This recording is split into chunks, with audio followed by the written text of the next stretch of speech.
Yeah, man, my name is Jimmy. I come from Jamaica, bro. We're gonna sing Mato Vu. Oh, oh, oh, oh, oh, oh.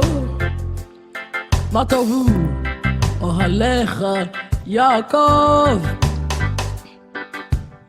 בשכנותיך ישראל, מה טובו אוהליך יעקב.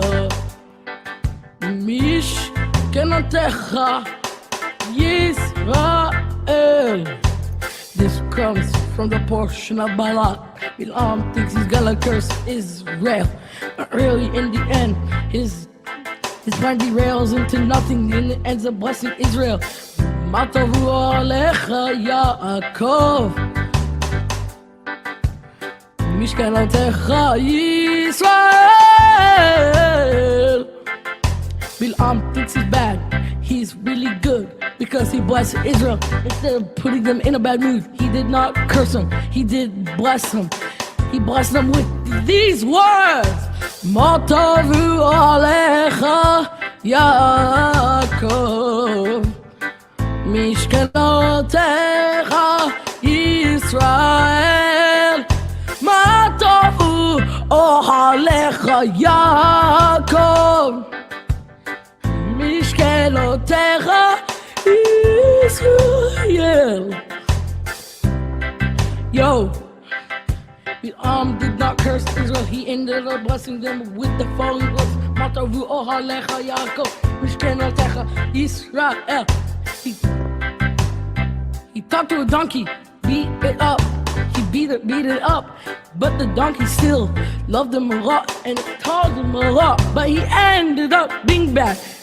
He never turned a new leaf. He ended up being a villain forever and ever and ever and ever and ever. מה טובו עליך יעקב,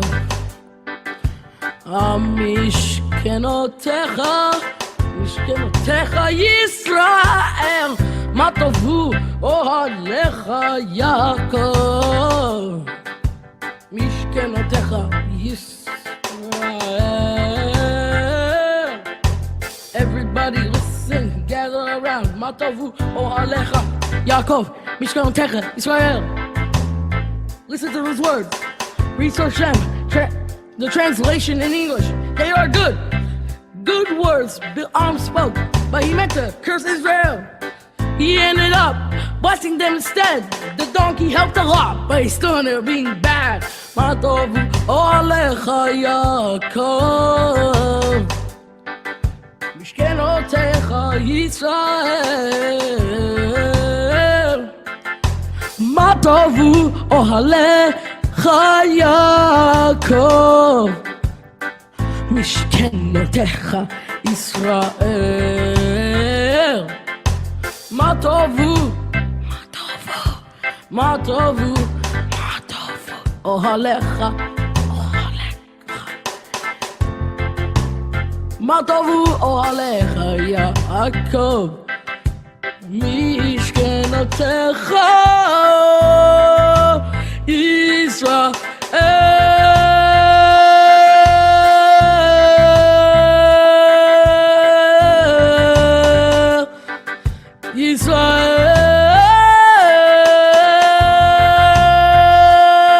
ישראל.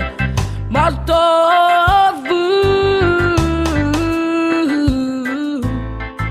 משכנותיך ישראל.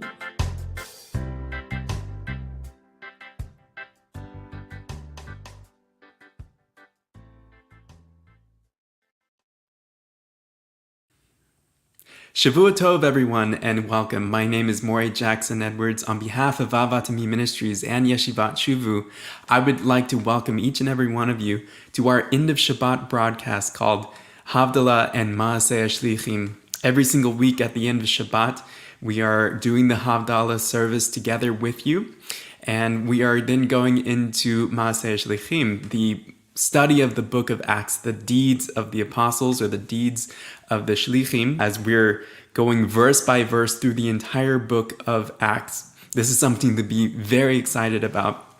I would like to ask that you would share this broadcast and give it a like and get the word out about what we're doing here at Avatami. And if you can get involved in the global work, we ask that you would prayerfully consider donating toward Avatami. There's many different ways to do it. One way is fundly.com/Kiruv. This is Operation Kiruv. Another way is we have another Fundly that's recently set up called Operation Tikkun. Operation Tikkun is specifically for the enhancement and the upgrades that we're going to be doing to our studio and to the quality. It's going to affect the quality of all the productions that we do in numerous languages. This is a really great way for you to get involved with upgrading our ability to be able to present these teachings to you and to everyone all over the world. It's something that you can directly get involved with through your donations. Remember that we are supported by you. We're a grassroots type. We don't have, as Rabbi Shapiro says, a rich uncle that funds us or anything like this, but it is you who are allowing us to be able to push this ministry forward and push and be able to get into so many languages worldwide. And we thank you for that. We thank you for your continued support toward the global effort and toward the Geulah, which is coming very soon in our days prayerfully. We're coming now into the Havdalah. As I like to say every week, when we go into Shabbat in Lecha Dodi, inside of Lecha Dodi, we have this very special verse. It's the second verse that goes, Sof Maasei b'machshava techila. What this means is that Shabbat is the last in deed, but first in thought. Even though Shabbat falls at the end of the week, when we conclude the Shabbat with Havdalah, the Shabbat already exists b'machshava, this is in thought, at the beginning of the week. And so as we enter Yom Rishon, as we enter the first day of the week, we are already looking forward to and planning toward the coming Shabbat. We have this saying that those who don't labor for the Shabbat, they don't get to eat on the Shabbat. And so as we enter the 6 days of labor, we remember that these 6 days are part of the mitzvah of keeping Shabbat. By already planning for and thinking of the coming Shabbat, we are planting Shabbat in our mind, and it exists first, and then indeed it is last in the week. We are in Hine al Yeshuati, Behold, God is my salvation. You can join in page 87 of the Avat Olam Siddur. Hine el Yeshuati Evtach velo evchar Ki ozi vezimrat yadonai Vayehi li Yeshua Ushavtem mayim besason Mimanei Yeshua Ladonai Yeshua Lamecha Birchatecha Sela Adonai Tzvaot Imanu Misgav Lanu Elohei Yaakov Selah Adonai Tzvaot Ashrei Adam Boteach Bach Adonai Hoshia Melech Ya'anenu Yom Koheinu La Yehudim Hayta Oa V'simcha V'sason V'ikar Kentehelanu Kos Yeshuot Asau V'shem Adonai Eka Zavli Menanan Lai Lai Lai Lai Lai Lai Lai Lai Lai Lai Lai Lai Lai Lai Lai Lai Lai Lai Lai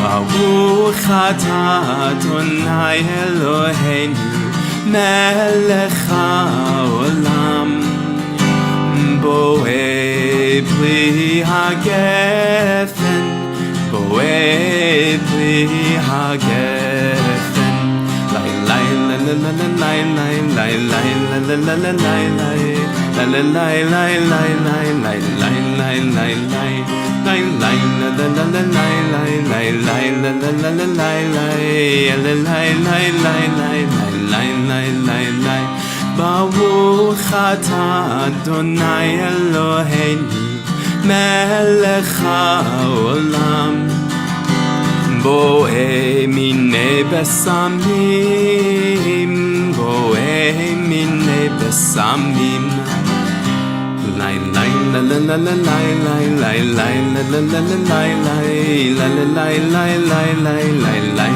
lay lay lay ay ay la la la lay lay lay lay la la la la lay lay la la lay lay lay lay lay lay lay lay lay Baruch atah Adonai Eloheinu melech haolam bo'eh me'orei ha'esh bo'eh me'orei ha'esh lay lay la la la la lay lay lay lay la la la la lay lay la lay lay lay lay lay lay lay lay lay lay lay la la la la lay lay lay lay la la la la lay lay ya la lay lay lay lay lay lay lay lay lay Baruch atah Adonai Eloheinu melech haolam hamavdil bein kodesh lechol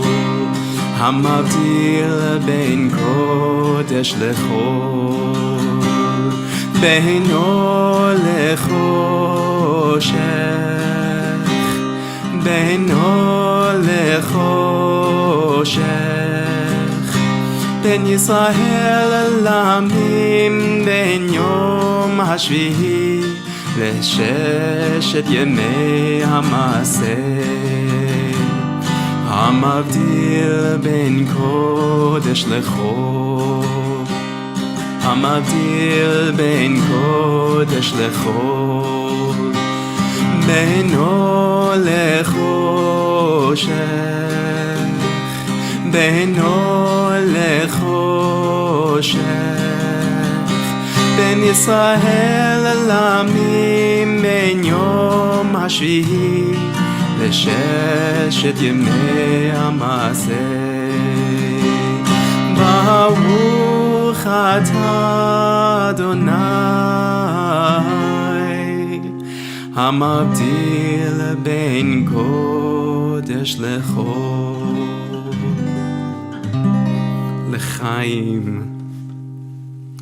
We are singing together Eliyahu Hanavi, and just like in Pesach, when we welcome Eliyahu at the door, we expect that just behind him, it says, Im Mashiach ben David, behind Eliyahu is Mashiach ben David, it's Yeshua ben David.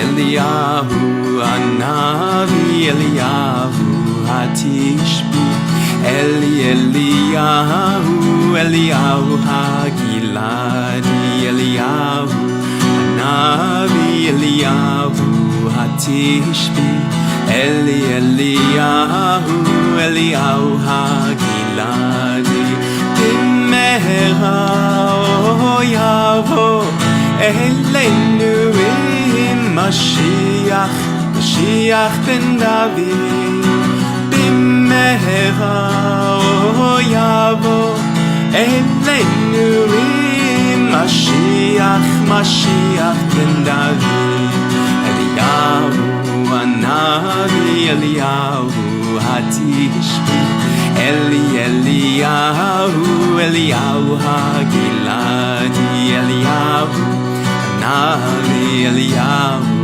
תשבי אליהו הגלעדי במהרה יבוא אלינו עם משיח בן דוד במהרה יבוא אלינו עם משיח בן דוד.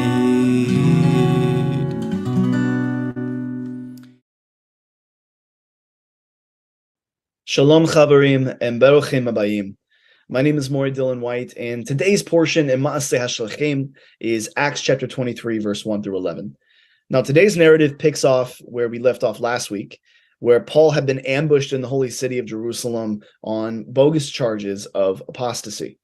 The Roman tribune, who was in charge of the cohort in Jerusalem at that time, Claudius Lysias, intervenes in the raving mob, snatches Rav Shaul up for himself, and begins to embark on plans of brutal torture. However, that is, until Paul informs the tribune that he was, in fact, a Roman citizen, that he was born so, and protected by due process under Roman law. Even still, Lysias resolves, in this case, not to free Rav Shaul, but instead, out of curiosity as to the nature of Paul's crime, he orders the 71 judges of the Great Sanhedrin to convene, as the issue was evidently a Jewish matter. Now, Rav Shaul was subsequently escorted to the meeting hall, whichever meeting hall that was. If it was for a normal day, a normal weekday, then this was the Chamber of Hewn Stones, mentioned in Sanhedrin 88b. However, if it was called on Shabbat or on a Yom Tov, then it was at the Rampart.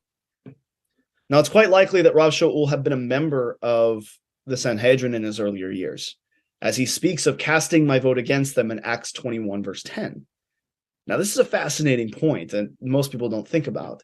If Rav Shaul had served on the Sanhedrin at any point, then he may have been familiar with some of the judges, having served with them even as colleagues.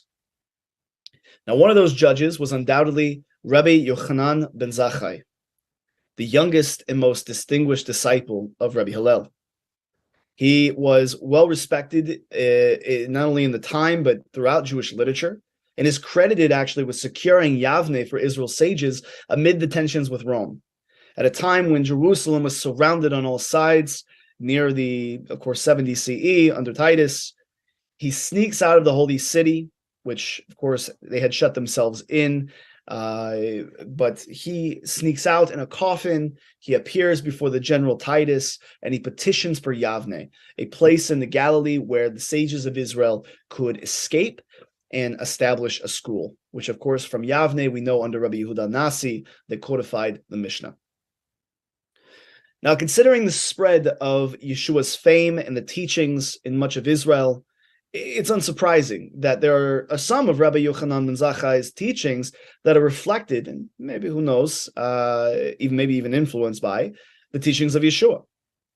For instance, both foresaw the destruction of the temple and the method of atonement which was to follow, where it says in Hosea 6:6, I desire mercy, gemilut chasadim, and not sacrifice, as Yeshua uses it in Matthew 9, verse 13. If you read in Avot de Rabbi Natan, we actually see that Rabbi Yochanan ben Zakkai utilizes this to comfort Rabbi Yehoshua after hearing about the destruction of the temple. He says, take comfort, because there's another way to secure atonement. For it states in Hosea 6:6, I desire gemilut chasadim, I desire chesed, kindness, not sacrifice. Yeshua says something similar. I came not to call the healthy, but the sick, for I desire not mercy. I desire mercy, but not sacrifice. Now, Rabbi Yochanan ben Zakkai was hesitant, however, regarding messianic claims. As Avot de Rabbi Natan 31 records, if you had a sapling in your hand and you were told that the Messiah had come, first plant the sapling, then go out to greet the Messiah. Even still, it's entirely possible that Yochanan ben Zakkai, who was a Parosh, a Pharisee himself, would be sympathetic to Paul's cause. Another prominent judge that was present was Rabban Shimon ben Gamliel, who was serving as Nasi, or president of the Sanhedrin, for the 17 to 18 years prior to the destruction of the temple.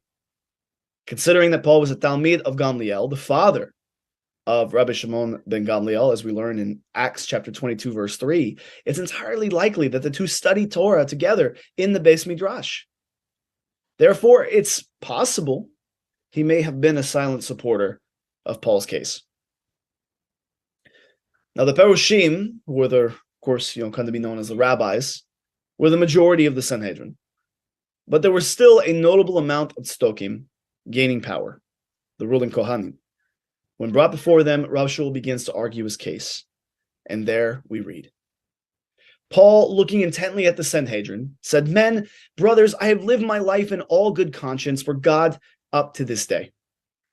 Now, Paul refers to the court here as anashim, men, which Rashi defines as men of distinction, righteous leaders, when he comments on Parshat Shlach, Numbers 13:3. But Paul also calls them achim, which means brothers, kinship, connection, that those who are aligned in purpose. Now, these titles are important because it reveals Paul's respect toward the institution of the Sanhedrin and the position upheld by the sages of Israel. Now, it's a well-known fact that the decisions decided by the Sanhedrin were binding as per Deuteronomy chapter 17, verse 8 through 13, and that the court precedencies were written down in what we now call the Mishnah under Rabbi Yehuda Nasi in Yavne, secured by Rabbi Yochanan ben Zakkai. Therefore, considering that Paul instructed others in 1 Corinthians 11:1 to imitate me as I imitate Messiah, and since the Messiah himself not only observed oral law, but stated emphatically in Matthew chapter 23, verse 2, the Torah scholars and the Pharisees sit in the seat of Moshe, so you must be careful to do everything they tell you. It would be wise for us, those upon whom the ends of the ages have come, to reevaluate our attitude and the quality of our respect towards the oral law and the rabbis. Now, this is not to elevate the Torah Sheba'al Peh or the oral Torah above the written Torah, the Torah Shebektav, which is not only impossible, but entirely away from the oral law's purpose, nor are we to consider the sages of Israel as infallible prophets. Instead, we are to pay a tremendous amount of respect to the now fallen court of Israel and to the scholarly teachings passed down by those who came before us. According to the Rambam, Rabbi Moshe ben Maimonides, who codified the 613 mitzvot, he states that respect for the sages is the 209th positive mitzvah in the Torah, based on Leviticus 19:32. You shall stand up before an elderly person and give respect to a sage. Paul begins his address utilizing anashim and achim, respected titles, titles of connectivity, in fulfillment of that very mitzvah right here. Paul goes on to state, I have lived my life in all good conscience. Betumat levavi, simple-heartedly. I have lived as a citizen, as it says in the Greek. Polit yu om ahi, from the Hebrew hitalachti, before God until this day. Now, what does it mean that Paul lived according to a good conscience, or in good conscience? Or, as we read in the Hebrew, he lived simple-heartedly. This is an allusion to Deuteronomy 18:13, which says, be tamim, be simple, be complete, be wholehearted with Hashem, your God. What does tamim mean? Well, we see Yaakov is called a tam, an ish tam, a man of simpleness, in Genesis chapter 25, verse 27. And this referred to him being someone who was the same on the outside as he was on the inside. He was not putting on a mask like the hypocrites do. The word hypocrite translated from the Greek as an actor, as someone who would put on a mask that displayed a emotion or character that was different than the one who was underneath. So in this case, he's saying, don't be an actor with God. Be tamim, be complete, be whole, be wholehearted. Don't have one intention inside and have another one outside. But it also refers to Yaakov's high level of dedication to Torah learning and his devoted performance of the mitzvot without questioning. So Paul is stating the same thing. And when he says, I've lived in good conscience, he's saying, I have been tamim. I have been the same inside and outside. I've not had ulterior motives. I've not I'm not standing here pretending to be a righteous, halakhically observant Jew outwardly, while inside having unrighteous motivations to abandon Torah or to abandon our way of life. He says, I've been tamim. I've been betumat levavi in my heart. I've kept the mitzvot without question. So what does it mean then when he says I lived as a citizen, utilizing this Greek term? Well, the Greek verb is used in Jewish literature as well as in Greek literature to refer to one who lives as a citizen. But in Jewish literature, including by Josephus, it's someone who conducts themselves according to Torah. In Josephus's case, he says, I lived as a citizen according to the sect of the Pharisees. And this is actually borne out and supported by the Hebrew word hitalachti, which translates as I have walked. But it's rooted, hitalachti is rooted in the word halach, which is like halacha, meaning I've remained halachically observant up to this day before God. And this is a very important statement considering the accusations that are being hauled at Paul since Acts 21, saying he speaks against our people, he speaks against the temple, he speaks against the Torah, and he says that cannot be further from the truth. Not only am I without internal ulterior motives, not only am I devoted to the mitzvot without question, but I've remained halachically observant, and I have given anybody from the diaspora or here in Jerusalem any reason for them to doubt otherwise. Hitalachti lifnei Hashem, I have lived, I have walked according to the halacha before Hashem. Not just before people, but before Hashem, who sees both publicly as well as privately. So Paul is first boasting about his credentials, that before Hashem he is blameless. So verse 2, it says the Kohen Gadol, Hananiah ben Nevidia, ordered those standing by to strike him on the mouth. Now Hananiah ben Nevidia was supposedly a wealthy tzeduk, a Sadducee, that was appointed 11 years earlier by King Herodos of Chalcis. Josephus, who mind you was a Pharisee, records in his Antiquities that Hananiah, or in the Greek referred to here as Ananias, was a great hoarder up of money. He was a greedy, stingy person who held up money to himself. He also had servants who were very wicked, who joined themselves to the boldest order of the people, and went to the threshing floors and took away the tithes that belonged to the Kohanim by violence, and did not refrain from beating such as would not give these tithes to them. So the other Kohen Gedolim, the other high priests, acted in like manner, as did those his servants, without one being able to prohibit them. So that some of the Kohanim, that of old were wont to be supported with those tithes, died for want of food. In other words, there was a great tradition of impulsiveness and violence in not only the Sadducean sect, but even amongst the priesthood. They would take gluttonously from others, and as a result of this greed, as a result of this lust, it caused those who were at the lower part of the totem pole, who were supposed to live off of these tithes, these ma'asot, that they ultimately died for want of food. This kind of impulsive and violent nature was in Hananiah, and it easily accounts for the unwarranted blow that he ordered upon Rav Shaul. Verse 3 says, then Paul said to him, God is going to strike you on the mouth, you whitewashed wall. Midah keneged midah, measure for measure. Do you sit judging me according to the Torah, and yet in violation of the Torah you order me to be struck? Now, as someone who likely served on the court in previous years, Rav Shaul was rightfully taken aback by the strike. Paul neither said nor did anything that would have deserved such a strike to the mouth. And in actuality, one who wounds or even hits another person transgresses a prohibition of the Torah, the Rabbanan. Now, there isn't a verse directly in the Torah that tells us that we're not to hit somebody else. However, Ketubot 33a derives the prohibition from Deuteronomy 25:3 in the discussion of the prohibition, not the prohibition, but the punishment of lashes. In some instances, people who transgress the Torah receive 40 lashes minus 1, so 39. And that person giving the lashes shall not exceed, lest he give him a much more severe flogging than these 40 lashes. They stopped at 39 so as not to shame or to embarrass the person being lashed. In practice, per Rabbi Moshe ben Maimonides, Rambam, the Jewish courts would assess if the offender was strong enough to withstand the 39 lashes. And if not, he was only given as many lashes as he could bear. And if the court would strike the offender even one extra time, they would have transgressed the prohibition of he shall not exceed.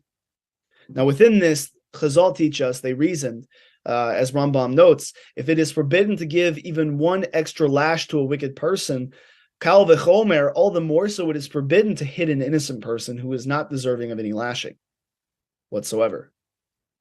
So though this is a rabbinic decree, and the one who ordered the strike was a tztok, was a Sadducee, Rav Shaul was not aware that he was the Kohen Gadol, as we shall see. In his mind, it could have just been another Perush, and this is not the proper conduct of the court. Therefore, since the strike broke proper conduct during trial, Paul speaks out. Why did Rav Shaul utilize the imagery of a whitewashed wall? Obviously, he says, just as you struck me, God will strike you. This is measure for measure. You're doing what is not just. Therefore, God will act in justice towards you. But he calls him a whitewashed wall. It's kind of a strange rebuke. But Yeshua utilizes similar imagery in Matthew 23, verse 27, when he refers to the hypocrisy of certain Perushim, where he says, "For you are like whitewashed tombs, which on the outside appear beautiful, but inside they are full of dead man's bones and all uncleanliness." Now, according to the Mishnah in Shkalim 1:1, in preparation for Purim and the pilgrimage holidays, Jewish grave sites and tombs were whitewashed with lime in order to prevent pilgrims and Kohanim from venturing into them inadvertently and thus going inside and becoming tameh because they are in the same structure as a dead body. Therefore, Rav Shaul utilizes this imagery, like our master Yeshua, to convey the point that outwardly you make yourself appear to truly desire a fair trial, while these actions reveal that the inward motivations are nothing but unwarranted violence and baseless hatred. Or in Paul's words, do you sit judging me according to the Torah, and yet in violation of the Torah you order me to be struck? So in verse 4 through 5, we read, those standing nearby said, "Do you insult God's Kohen Gadol?" Shaul said, "I did not know, brothers, that he is the Kohen Gadol. For it has been written, you shall not speak evil of a ruler of your people." Now, how could Paul not know who the Kohen Gadol was? I mean, what was he, blind? At least that was what the people next to him thought. However, this was not entirely Paul's fault. The Kohen Gadol doesn't wear any distinguishable garments or vestments when off duty during from the temple service. And additionally, the position of Kohen Gadol had been really a swinging door since the days of Shimon HaTzadik. So we read in Tractate Yoma 9a, where it says, apropos the Second Temple period, when the Kohanim Gadolim, when the high priests were frequently replaced, the Gemara cites that Rabbi Bar Bachana said that Rabbi Yochanan said, "What is the meaning of that which is written? The fear of the Lord prolongs days, but the years of the wicked will be shortened." Proverbs 10:27. The fear of the Lord prolongs days. That is a reference to the first temple, which stood for 410 years, in which only 18 Kohanim Gadolim, high priests, served, as is written in the list of the genealogies of the priests in the Bible. But the years of the wicked will be shortened. That is a reference to the second temple period, which stood for 420 years, in which over 300 high priests served. And calculating the tenures of the high priests, deduct from the figure of 420 years, the 40 years that Shimon HaTzadik served, and the 80 years that Yochanan the high priest served, the 10 years that Ishmael ben Pavi served, and some say the 11 years that Rabbi Eliezer ben Charsom served. These men were all righteous and were privileged to serve extended terms. After deducting those 130 or 141 years, go and calculate from this point forward and conclude that each and every one of the remaining high priests did not complete his year in office, as the number of remaining high priests is greater than the number of years remaining. So Paul confesses it's an honest mistake, right? New flavor of high priest in 6 months. I mean, who knows? He's aware of the Torah's admonition, though, in Exodus chapter 22, verse 27, which says, "You shall not speak evil of a ruler of your people," which refers, of course, to the judges of the Sanhedrin, who are called Elohim. However, this comment, which was following his previous one, also kind of comes out of the side of his mouth. As Baba Kama 94b9 points out, you shall not revile God nor curse a ruler of your people, as we read in Exodus 22:27, from which the sages inferred that the prohibition against cursing a ruler is in effect only with regard to a ruler that acts as a member of your people. So therefore, when it says not to curse a ruler of your people, it doesn't apply to one who does not act as a ruler of your people, meaning in accordance with Torah. One who curses a wicked ruler does not violate this prohibition. So even though Rav Shaul did not know he was the Kohen Gadol, he knows the wickedness of the Kohen Gadol. He knows the wickedness of the Tzdokim. And therefore, even though he says, honest mistake, I didn't know he was the Kohen Gadol, he kind of says it out of the side of his mouth, quoting this verse, because the Kohen Gadol, the high priest, did not operate like a ruler of your people, that is in accordance with Torah law. Verse 6, but recognizing that one group was Tzdokim, and the other Paroshim, Shaul began crying out in the Sanhedrin, men, brothers, Anashim, Achim, I am a Perush.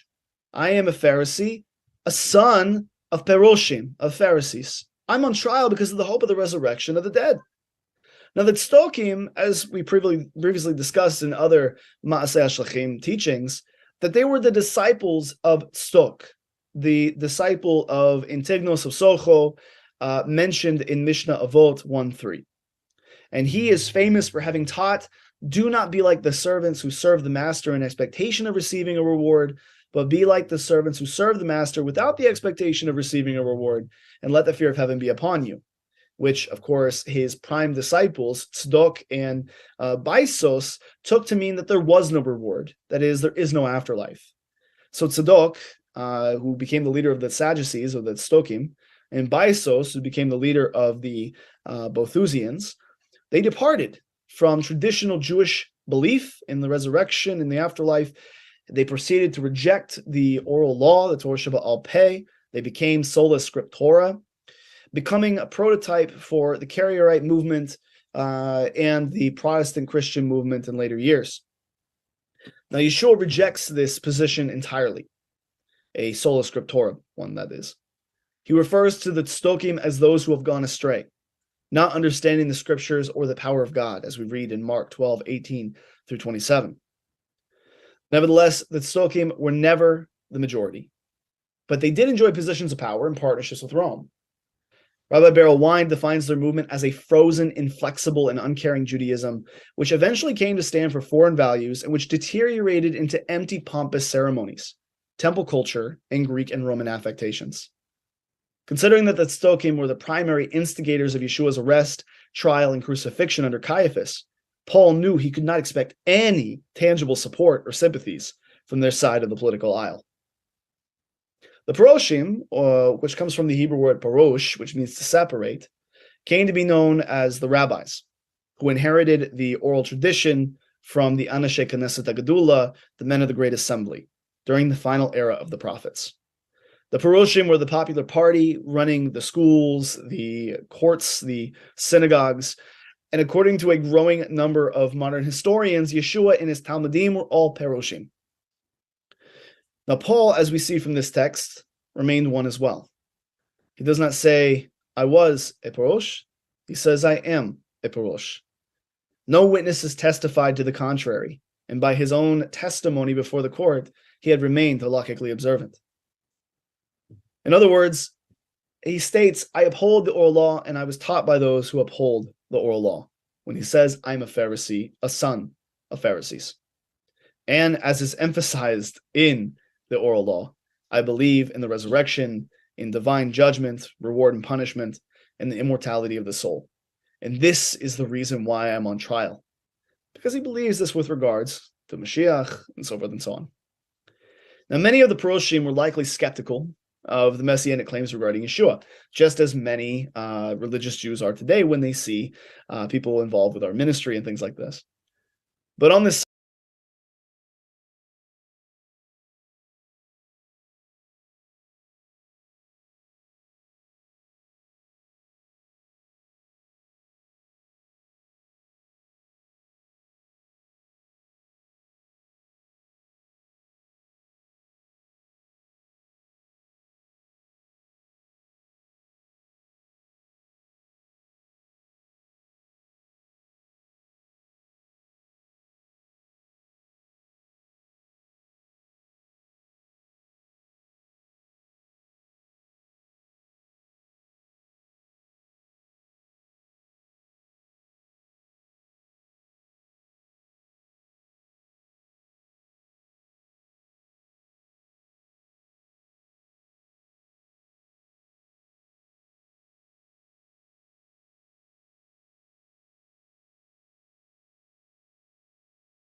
Stokim and the other Paroshim, Shaul began crying out in the Sanhedrin, "Men, brothers, Anashim, Achim, I am a Perush.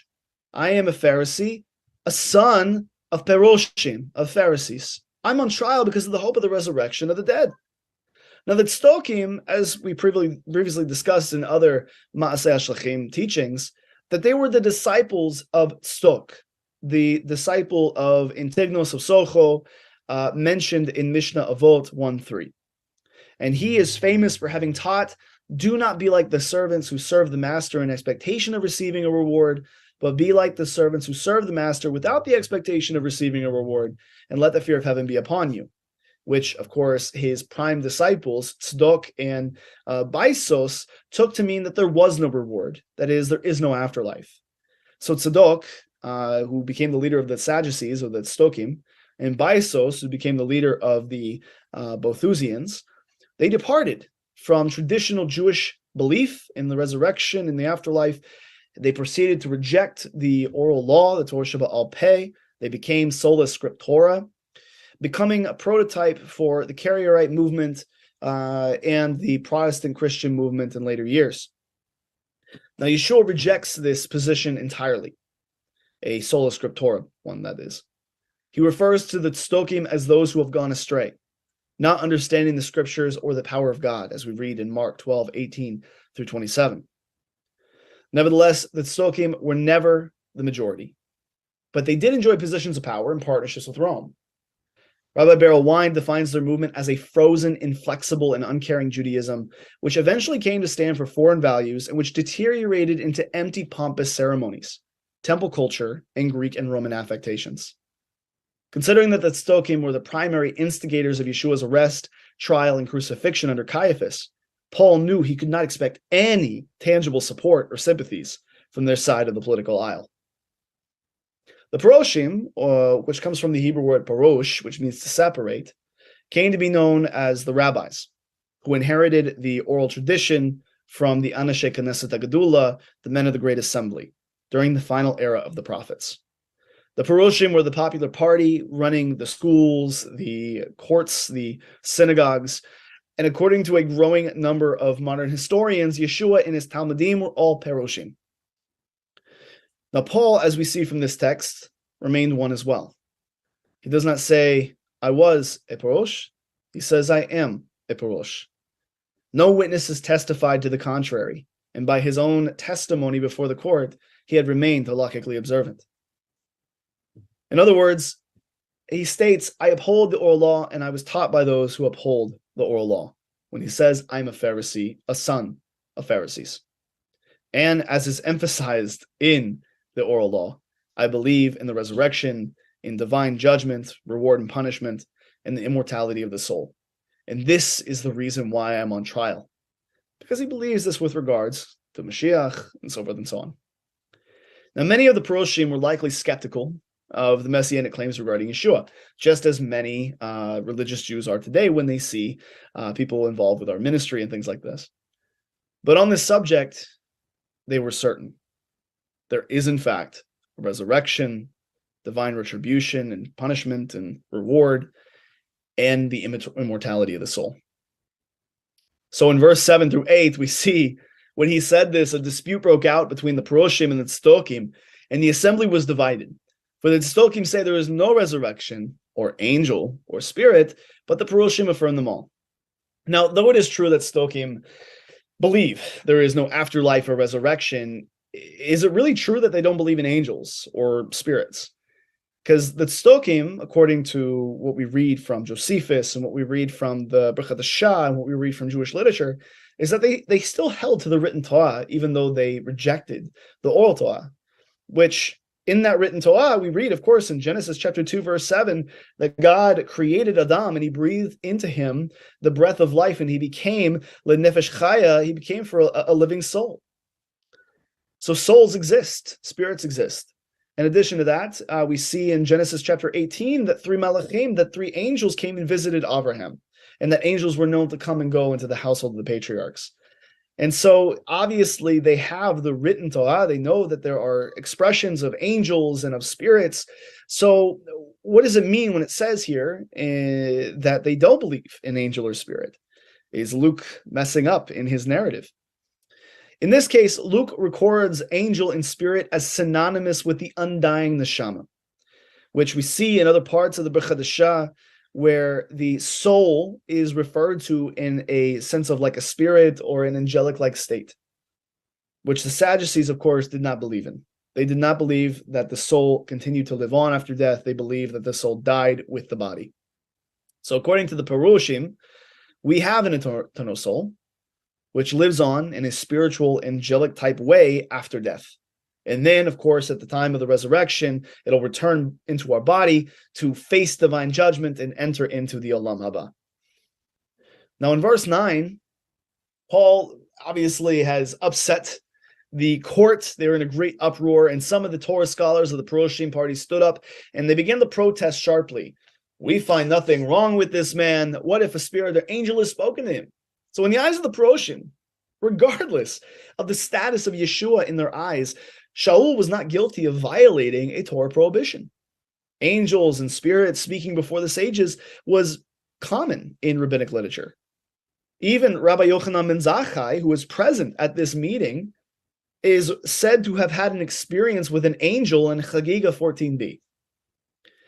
So regardless of this whole situation, the Nasi of the Sanhedrin, Rabbi Shimon ben Gamliel, already had case precedents.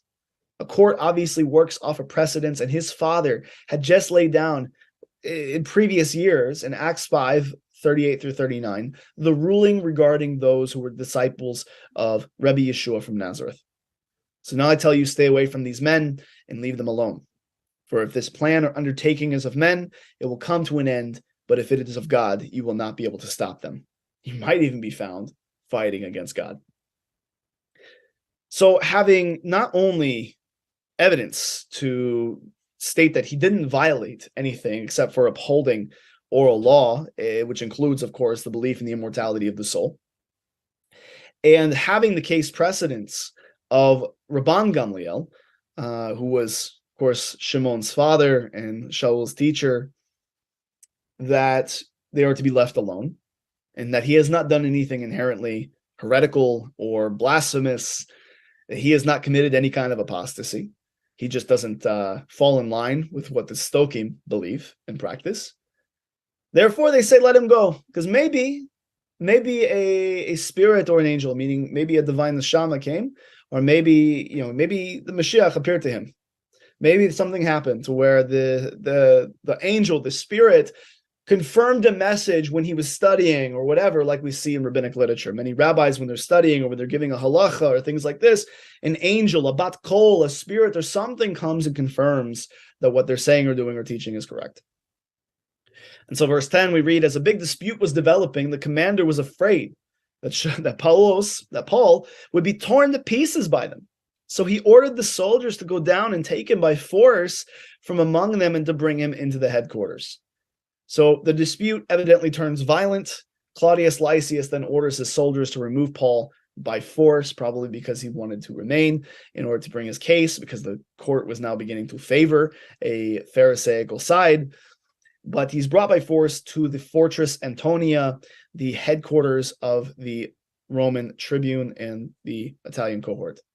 Now, verse 11, which is the conclusion verse of our reading today, it says, the following night, the Lord stood beside Paul.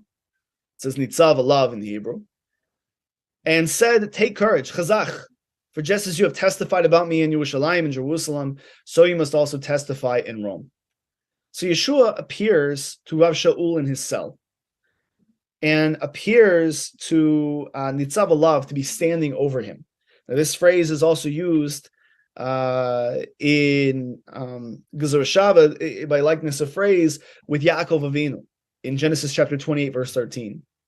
When Yaakov has a vision of the sulam, the ladder that is set up, where he sees the angels ascending and descending upon the Son of Man, there it states that, behold, the Lord stood above it, Nitzav alav. Now, Rashi defines this as standing over in order to guard. So this is an expression of God's protection over Rav Shaul as he fulfills his divine mission. I mean, Paul is being put into a lot of perilous situations. Maybe he's questioning, will I die along the way? Will my divine mission be complete? However, we know that from Rav Shaul, he makes up a majority of the Brit Chadashah. And therefore, his writings come to do exactly what the Sulam seeks to do, the ladder, which is to connect heaven and earth. That through the teachings of Rav Shaul, much in the same way through the teachings of Torah, the teachings of Yeshua, that we're capable of ascending and descending, that we're capable of connecting heaven and earth, receiving that vision and bringing it down. So Yeshua tells him, by his expression, of course, standing over him, that he's giving him this protection, just as Yaakov was assured, that when he's leaving the land of Israel, that God would protect him. That there was a shift change. In the same way, Rav Shaul is about to leave Yerushalayim and he's about to go to Rome. So in the case of Yaakov Avinu, there was a shift change of angels where the angels that were accompanying him in the land of Israel had to ascend, and the angels that would accompany him in diaspora descended and guided him out. The same thing is happening with Rav Shaul. So as God stands over to protect him, he sends angels to discharge him. The ones that were guiding him in Jerusalem at the Sanhedrin have now ascended, and now he is going to Rome, and he's going to be guided with the angels that will lead him into the exile. At this point, he is told chazach, which of course is the same expression used in Joshua chapter 1, verse 7, to mean be strong in your devotedness to the Torah, to the message of the gospel that you have received, to your divine mission. Don't lose focus. See, Paul had prayed that the door would be open to go to Rome in Romans 1:10. So Yeshua states, Hashem is answering your petition, though possibly not in the way that you desired. Nevertheless, I'm standing over you to protect your life along the way. Only be strong to maintain your adherence to the Torah and testify about me boldly in Rome as you did in Jerusalem. And this is a powerful thing. Of course, we don't see in chapter 23, a long testimony like we did in the last chapter before the Sanhedrin. It's possible that Luke didn't record it because he recorded it a chapter earlier. Maybe he said the same thing. We don't know. All we know is what is written here in the text. And he tells him, when you go to Rome, when you go amongst the Gentiles, I want you to proclaim it as boldly, as strongly, and I want you to remain as devoted and as protective of your own identity as well. Impact the world around you, but don't let yourself be impacted. And if you do so, know that I protect you. Know I go before you. Now, what are some takeaways that we can have from this passage? Because there are some really important ones. The first, of course, is that we need to reevaluate whether or not we are fulfilling the mitzvah of respect for the sages, as per Leviticus 19:32. This is a fundamental mitzvah that I think is lacking in much of Messianic Judaism. It is the reason why Avat Ami Ministries has often been under attack, because we allow the words of Chazal to be influential where they are beneficial. But we are to respect those who came before us, even if they are not infallible.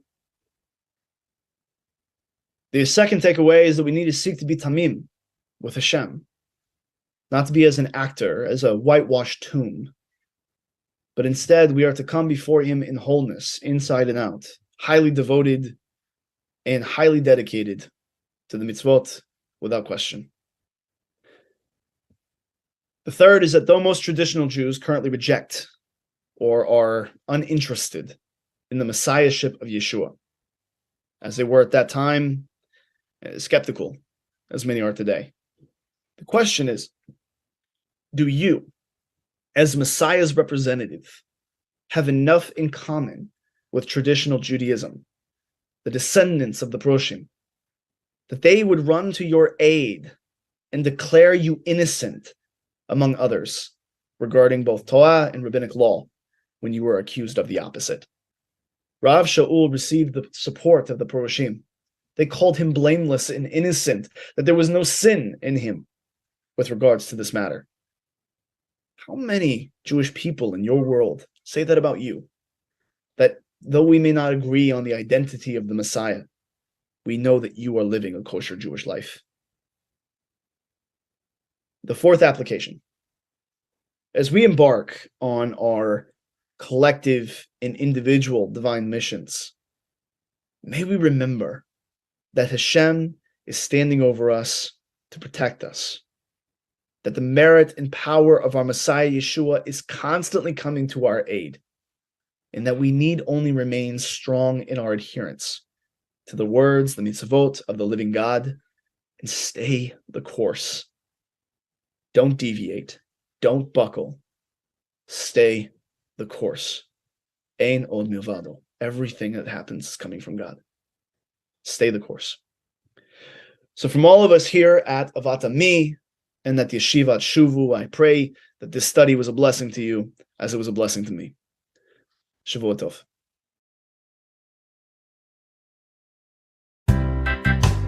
Yeah, man, my name is Jimmy.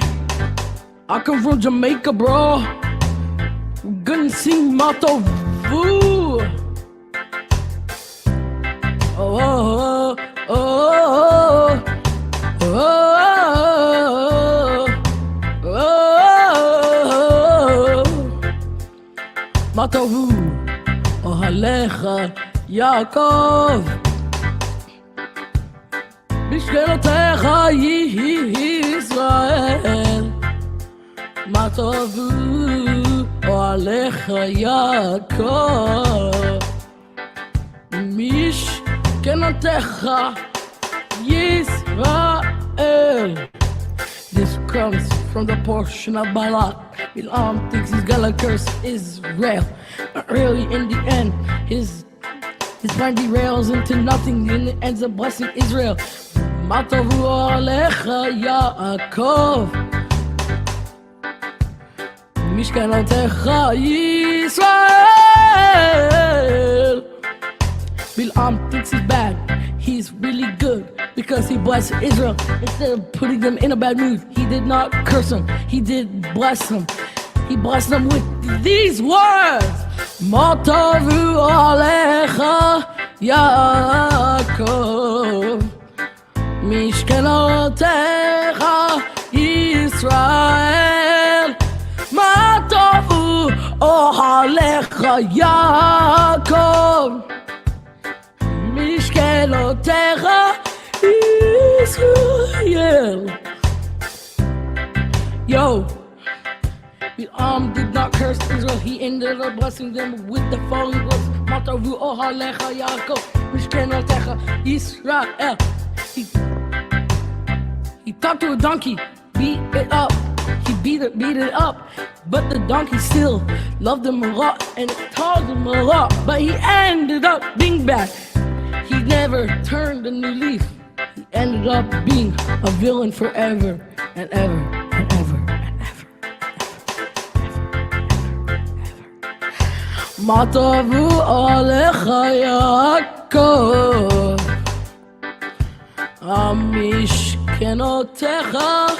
משכנותיך ישראל. מה טובו אוהליך יעקב, משכנותיך ישראל. Everybody listen, gather around. מה טובו אוהליך יעקב, משכנותיך ישראל. Listen to those words. Research them. The translation in English, they are good. Good words Bilam spoke, but he meant to curse Israel. He ended up blessing them instead. The donkey helped a lot, but he still ended up being bad. מה טובו עליך יעקב, משכנותיך ישראל. מה טובו אוהליך יעקב, משכנותיך ישראל. מה טובו אוהליך, מה טובו אוהליך יעקב, משכנותיך ישראל.